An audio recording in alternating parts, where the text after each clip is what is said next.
Hello friends, welcome back to the video. ಈ ವಿಡಿಯೋದಲ್ಲಿ ನಿಮಗೆ ಉತ್ತರ ಕನ್ನಡ ಜಿಲ್ಲೆ ಅಥವಾ ಕಾರವಾರ ಜಿಲ್ಲಾ ನ್ಯಾಯಾಲಯದಲ್ಲಿ ಖಾಲಿ ಇರುವಂಥ ಪ್ರೊಸೆಸ್ ಸರ್ವರ್ ಮತ್ತು ಪ್ಯೂನ್ ಹುದ್ದೆಗಳಿಗೆ ನೋಟಿಫಿಕೇಷನ್ ಆಗಿದೆ. ಇದಕ್ಕೆ ಯಾವ ಥರ ಅರ್ಜಿಯನ್ನು ಹಾಕಬೇಕು, ಸ್ಟಾರ್ಟಿಂಗ್ ಡೇಟ್ ಯಾವಾಗ, ಎಂಡ್ ಡೇಟ್ ಯಾವಾಗ, ಅಪ್ಲಿಕೇಶನ್ ಏನಿರುತ್ತೆ, ಒಂದು ಸಂಪೂರ್ಣವಾದ ಮಾಹಿತಿಯನ್ನು ಈ ವಿಡಿಯೋದಲ್ಲಿ ನಾನು ತಿಳಿಸ್ಕೊಡ್ತೀನಿ. ಹಾಗೆ ಯಾರು ನಮ್ಮ ಚಾನಲ್ನ ಫಸ್ಟ್ ಟೈಮ್ ನೋಡ್ತಿದ್ರೆ ಚಾನಲ್ನ ಸಬ್ಸ್ಕ್ರೈಬ್ ಮಾಡ್ಕೊಳ್ಳಿ, ಹಾಗೆ ಲೈಕ್ ಮಾಡಿ, ಶೇರ್ ಮಾಡಿ ಅಂತ ಹೇಳ್ತಾ, ಹಾಗೂ ಡಿಸ್ಕ್ರಿಪ್ಷನ್ ಬಾಕ್ಸಲ್ಲಿ ನಮ್ಮ ಟೆಲಿಗ್ರಾಮ್ ಹೋಗಿ ಜಾಯ್ನ್ ಆಗಿ ಅಂತ ಹೇಳ್ತಾ ಬನ್ನಿ ವಿಡಿಯೋನ ಸ್ಟಾರ್ಟ್ ಮಾಡೋಣ. ನೋಡ್ಬೋದು, ಪ್ರಧಾನ ಜಿಲ್ಲಾ ಮತ್ತು ಸ್ವತಂತ್ರ ನ್ಯಾಯಾಧೀಶ ಕಚೇರಿ, ಉತ್ತರ ಕನ್ನಡ ಅಥವಾ ಕಾರವಾರ ಜಿಲ್ಲಾ ನ್ಯಾಯಾಲಯದಲ್ಲಿ ಹುದ್ದೆಗಳು ಪ್ರಕಟಣೆಯಾಗಿದೆ. ವಿಷಯದಲ್ಲಿ ಏನು ತಿಳಿಸಿದಾರಂತಂದರೆ, ಆದೇಶ ಜಾರಿಗಾರ ಹಾಗೂ ಜವಾನ ಅಂದರೆ ಪ್ಯೂನ್ ಹುದ್ದೆಗಳ ನೇಮಕಾತಿಗೆ ಸಂಬಂಧಪಟ್ಟಿದೆ.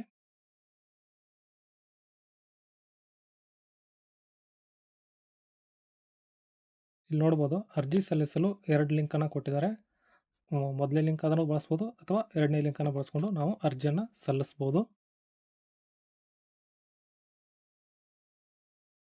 ಆದೇಶ ಜಾರಿಗಾರ ಒಟ್ಟು 13 ಹುದ್ದೆಗಳು ಪ್ರಕಟಣೆಯಾಗಿದೆ. ಇದರಲ್ಲಿ ಸಾಮಾನ್ಯ ಅಭ್ಯರ್ಥಿಗೆ 6 ಹುದ್ದೆಗಳು, ಇನ್ನು ಪರಿಶಿಷ್ಟ ಜಾತಿ ಎ ವರ್ಗಕ್ಕೆ 1 ಹುದ್ದೆ, ಪರಿಶಿಷ್ಟ ಜಾತಿ ಬಿ ವರ್ಗಕ್ಕೆ 1 ಹುದ್ದೆ, ಪರಿಶಿಷ್ಟ ಜಾತಿ ಸಿ ವರ್ಗಕ್ಕೆ 1 ಹುದ್ದೆ, ಪರಿಶಿಷ್ಟ ಪಂಗಡಕ್ಕೆ ಯಾವುದೇ ರೀತಿಯ ಹುದ್ದೆಗಳು ಖಾಲಿ ಇಲ್ಲ.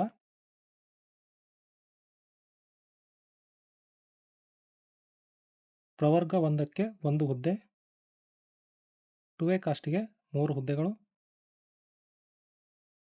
2A 3A 3Bಗೆ ಯಾವುದೇ ರೀತಿ ಹುದ್ದೆಗಳು ಖಾಲಿ ಇಲ್ಲ. ಒಟ್ಟು ಹುದ್ದೆಗಳನ್ನು ನೋಡಿದ್ರೆ ಒಟ್ಟು 13 ಹುದ್ದೆಗಳು ಖಾಲಿ ಇವೆ. ನೆಕ್ಸ್ಟ್ ನೋಡೋದಾದ್ರೆ ಜವಾನ ಅಂದರೆ ಪ್ಯೂನ್ ಹುದ್ದೆಗಳು ಒಟ್ಟು ಟೋಟಲ್ 65 ಹುದ್ದೆಗಳು ಖಾಲಿ ಇದೆ. ಅದರಲ್ಲಿ ಸಾಮಾನ್ಯ ಅಭ್ಯರ್ಥಿಗೆ 32 ಹುದ್ದೆಗಳು,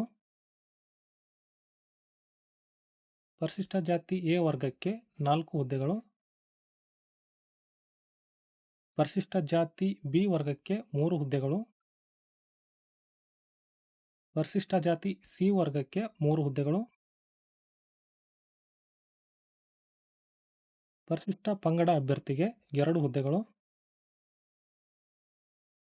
ಪ್ರವರ್ಗ 1ಕ್ಕೆ 3 ಹುದ್ದೆಗಳು, 2A ವರ್ಗಕ್ಕೆ 10 ಹುದ್ದೆಗಳು, 2B ಅಭ್ಯರ್ಥಿಗೆ 3 ಹುದ್ದೆಗಳು, 3A ವರ್ಗಕ್ಕೆ 2 ಹುದ್ದೆಗಳು, 3B ವರ್ಗಕ್ಕೆ 3 ಹುದ್ದೆಗಳು, ಒಟ್ಟು 65 ಹುದ್ದೆಗಳು ಖಾಲಿ ಇದೆ.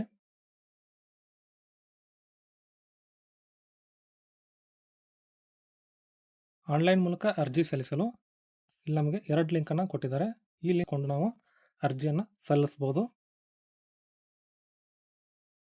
ಇಲ್ಲಿ ಅಭ್ಯರ್ಥಿಗಳು ಆನ್ಲೈನ್ ಮೂಲಕ ಅರ್ಜಿ ಸಲ್ಲಿಸಲು ಪ್ರಾರಂಭ ದಿನಾಂಕ ನೋಡಿದ್ರೆ 17/8/2026 ಇದು ಪ್ರಾರಂಭ ದಿನಾಂಕ ಆಗಿದೆ. ಇನ್ನು ಕೊನೆಯ ದಿನಾಂಕ ನೋಡಿದ್ರೆ 16/9/2026 ಇದು ಕೊನೆಯ ದಿನಾಂಕ ಆಗಿದೆ. ಇನ್ನು ಅರ್ಜಿ ಶುಲ್ಕ ನೋಡಿದ್ರೆ ಸಾಮಾನ್ಯ ಅಭ್ಯರ್ಥಿಗೆ 300 ರೂಪಾಯಿಯನ್ನು ಅರ್ಜಿ ಶುಲ್ಕ ನಿಗದಿ ಮಾಡಿದ್ದಾರೆ. ಇನ್ನು 2A 2B 3A 3Bಗೆ ಅಭ್ಯರ್ಥಿಗಳು 150 ರೂಪಾಯಿಯನ್ನು ಶುಲ್ಕ ನಿಗದಿಪಡಿಸಿದ್ದಾರೆ. ಇನ್ನು ಪರಿಶಿಷ್ಟ ಜಾತಿ ಮತ್ತು ಪರಿಶಿಷ್ಟ ಪಂಗಡ ಪ್ರವರ್ಗ 1 ಮತ್ತು ಅಂಗವಿಕಲ ಅಭ್ಯರ್ಥಿಗಳಿಗೆ ಯಾವುದೇ ರೀತಿಯ ಅರ್ಜಿ ಶುಲ್ಕ ಇಲ್ಲ. ಇವರು ನೇರವಾಗಿ ಅರ್ಜಿಯನ್ನು ಸಲ್ಲಿಸಬಹುದು.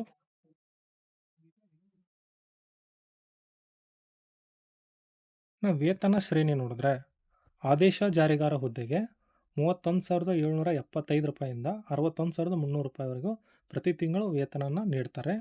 ಹಾಗೂ ಇಲ್ಲಿ ಜವಾನ ಅಂತಂದರೆ ಪ್ಯೂನ್ ಹುದ್ದೆಗೆ 27,000 ರೂಪಾಯಿಂದ ಹಿಡಿದು 46,675 ರೂಪಾಯಿವರೆಗೆ ಪ್ರತಿ ತಿಂಗಳು ವೇತನವನ್ನು ನಿಗದಿ ಮಾಡಿದ್ದಾರೆ. ಇದು ಒಂದು ಒಳ್ಳೆಯ ಸಂಬಳ ಕೂಡ ಆಗಿದೆ. ಶೈಕ್ಷಣಿಕ ವಿದ್ಯಾರ್ಹತೆ ನೋಡೋದಾದರೆ ಇಲ್ಲಿ ಆದೇಶ ಜಾರಿಗಾರರಿಗೆ SSLC ಪರೀಕ್ಷೆಯಲ್ಲಿ ಉತ್ತೀರ್ಣತೆ, ಅದರ ಜೊತೆಗೆ ಇಲ್ಲಿ ನಾವು ಡ್ರೈವಿಂಗ್ ಲೈಸೆನ್ಸನ್ನು ಹೊಂದಿರಬೇಕು.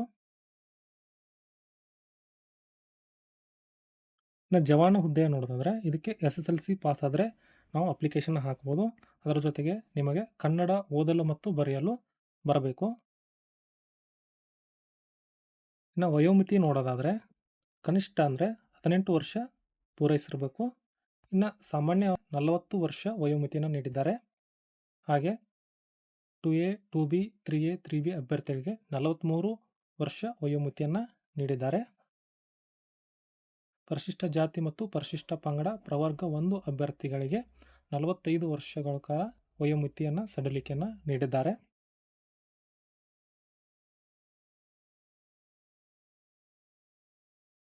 ಸಂದರ್ಶನದ ಮೂಲಕ ಈ ಹುದ್ದೆಗಳನ್ನು ಆಯ್ಕೆ ಮಾಡ್ತಾರೆ. ಸಂದರ್ಶನದಲ್ಲಿ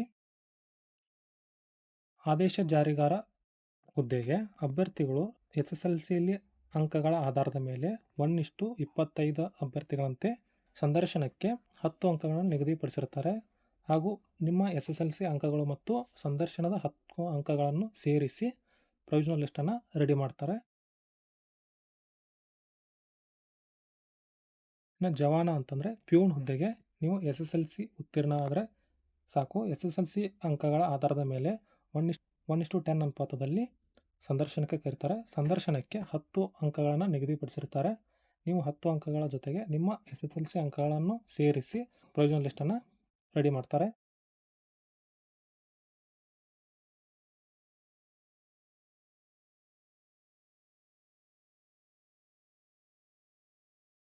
ನೀವು ಯಾವುದಾದ್ರೂ ಮೀಸಲಾತಿಯನ್ನು ಕೋರೋದಾದರೆ ಅಪ್ಲಿಕೇಶನ್ನ ಹಾಕುವ ಮುಂಚಿತವಾಗಿ ನೀವು ಡಾಕ್ಯುಮೆಂಟ್ಸನ್ನು ರೆಡಿ ಇಟ್ಕೊಂಡು ಅಪ್ಲಿಕೇಶನ್ನ ಹಾಕಬೇಕು. ಇಲ್ಲ ಅಂತಂದರೆ ನೀವು ಅಪ್ಲಿಕೇಶನ್ ಹಾಕಿದ ಮೇಲೆ ಡಾಕ್ಯುಮೆಂಟ್ಸನ್ನು ರೆಡಿ ಮಾಡಿಕೊಂಡ್ರೆ ಅದು ಯಾವುದೇ ಕಾರಣಕ್ಕೂ ಅವರು ಕನ್ಸಿಡರ್ ಮಾಡೋದಿಲ್ಲ, ರಿಜೆಕ್ಟ್ ಆಗುತ್ತೆ. ಇಷ್ಟು ಇದರದ ಒಂದು ಸಂಪೂರ್ಣವಾದ ಮಾಹಿತಿ ಆಗಿರುತ್ತೆ. ಐ ಹೋಪ್ ಈ ವಿಡಿಯೋ ನಿಮಗೆ ಯೂಸ್ಫುಲ್ ಆಗಿದೆ ಅಂತ ಅನ್ಕೋತೀನಿ. ಹಾಗೆ ಇಷ್ಟ ಆದರೆ ಲೈಕ್ ಮಾಡಿ, ಶೇರ್ ಮಾಡಿ.